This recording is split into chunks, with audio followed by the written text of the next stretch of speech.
We're going to change the topic a little bit this afternoon, which is we're going to move into what do you do as a coach. So we'll look at the options that you have once you qualify as a coach, and also I want to share with you some very basic ideas around how you start a business. We haven't got that long, so I can't go into, you won't walk out of here being a qualified business consultant, but I'll just share some very simple models that I've created to help coaches start to think about their business.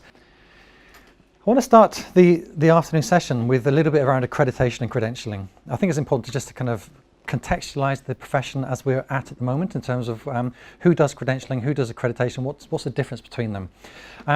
First of all, I think it's worth saying that accreditation and credentialing are two separate things, and it's important to know that. Sometimes people will say things like, if I do your course, will I be ICF accredited or will I be AC accredited? The answer is no. Nobody can accredit you for a professional body. You have to do it yourself. That's called credentialing. So what happens, the basic structure of accreditation and credentialing is you go to an accredited training provider who's been accredited by a professional body within the coaching world. They will have certain outcomes, if you like, of their training, X amount of hours of recognized training, blah, blah, blah. You then take that plus what any other requirements that your chosen professional body has, and you then apply to join them. No school in the world can put you into a professional body. You always have to go to that professional body and say, hey, I'd like to join you. Here's my portfolio of criteria. Make sense? And each professional body has its own criteria. So the ICF, which is the International Coach Federation, has a relatively simple process. The Association for Coaching, which is a UK-based one, is very complex. So each of those you have to meet yourself. And what you do is you take the part we provide you with and you take it and say, hey, here's this, and here's my training, and here's my coaching, and here's my mentoring, and here's my essays, and whatever else they require from you. That's the bit you do. So in terms of the main bodies in this world, we have the International Coach Federation. This is the largest professional coaching body in the world, based in the States, but all over the world. Like if there's a city where coaching takes place, you'll have an ICF. They have around about 25,000 members, and they estimate there's about 40,000 coaches in the world. So you can see they're really substantially represented within the coaching field. We like the ICF. We are accredited by the ICF. The reason why we like them is because they are what we would call a broad church. They don't focus in on executive coaching or corporate coaching. They believe in the principles of coaching as the sort of the bedrock of what they do. How you then take those principles, whether it's life coaching, executive coaching, corporate coaching, whatever, they don't care about. They care about what is the quality of coaching that's taking place in the world, and how do they accredit the training bodies, and how do they credential coaches.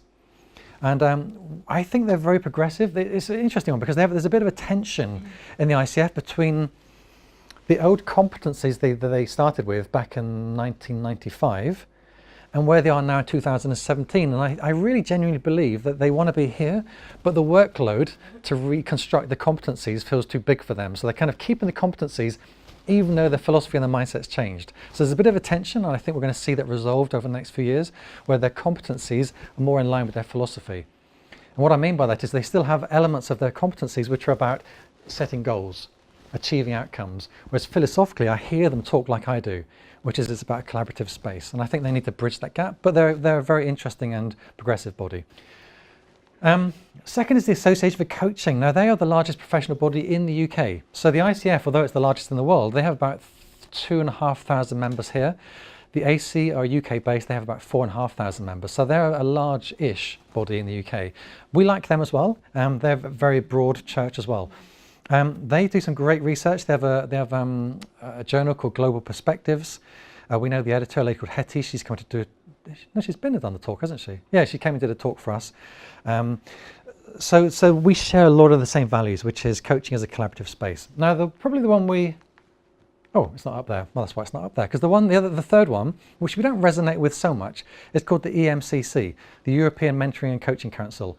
They have an interesting philosophy on coaching, which I don't think values coaching for all it can be. They still think of coaching being what they would call mentoring light. Like one of the chairs of EMCC literally described coaching as mentoring light, which to me just says you literally don't understand what coaching is.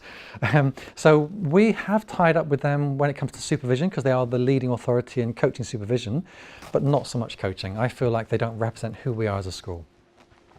Next up around accreditation and credentialing is the universities versus professional bodies. I think it's worth having this discussion briefly. which is that what we've seen over the last few years is the emergence of universities coming into the space, which is great. I mean, I did a master's in psychological coaching.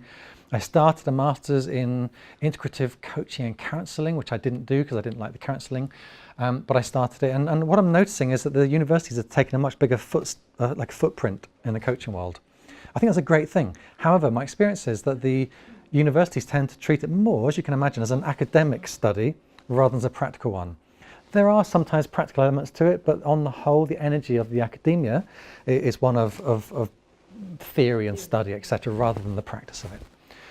I think it's great, though. I mean, I really like the fact universities are getting in because it's making our field of work more credible. You know, when universities care about something, it typically means that it's going to be seen as credible. Honestly, you don't need to join any. I'm actually a member of both. I'm a accredited master coach with the Association of Coaching, professional certified coach with the ICF, about to be a master certified coach with the ICF. Has it served me particularly? Not really. One of the things I noticed was more of a shift in my personal identity. When I joined the ICF and the AC, I felt more part of the profession. Did it actually increase my client base? Did it make me a better coach? Not really, if I'm honest. It was more about a sense of identity and belonging for me. Oh, totally. Yeah, I mean, actually, a lot of the guys that we train, and we've trained about 1,100 coaches now, I would say about, I don't think more than 100 have gone down the ICF route. What is the benefit then of registering under one of these programs? It's a great question. Honestly, for me, it was about feeling part of the profession. Like, it was just an identity shift. It didn't in any other way serve me. If I'm honest, I don't think it matters that much.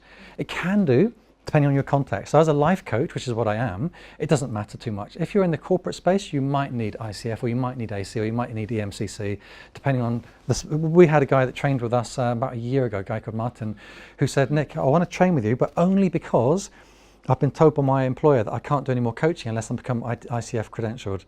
Now, he joined us, and in the end, he actually really loved the journey, but his initial impetus was he couldn't do any more coaching unless he became ICF credentialed. So for him, it was important. I think we've got to find our own reasons for why we choose what we choose in life. My experience has been that accreditation isn't really the thing that makes the difference.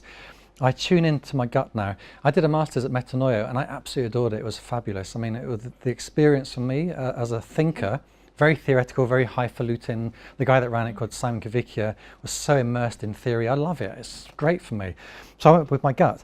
I then went to UEL, which theoretically is more highly accredited than Metanoia. But actually I found it a really dull experience because the way they approached learning just didn't fit with me. It was incredibly chalk and talk, unbelievably chalk and talk. And I was like, well, this feels so anti-coaching to me. So now the accreditation feels less important to me than how much they really want to engage in a dialogue with you feels the most important thing. I've recently trained with one of the leading sort of thought leaders in supervision, and the course was fine, but it felt very prosaic in some ways. Very kind of pedestrian. So I tend to get more interested in how do I feel about the experience now rather than the labels and stuff.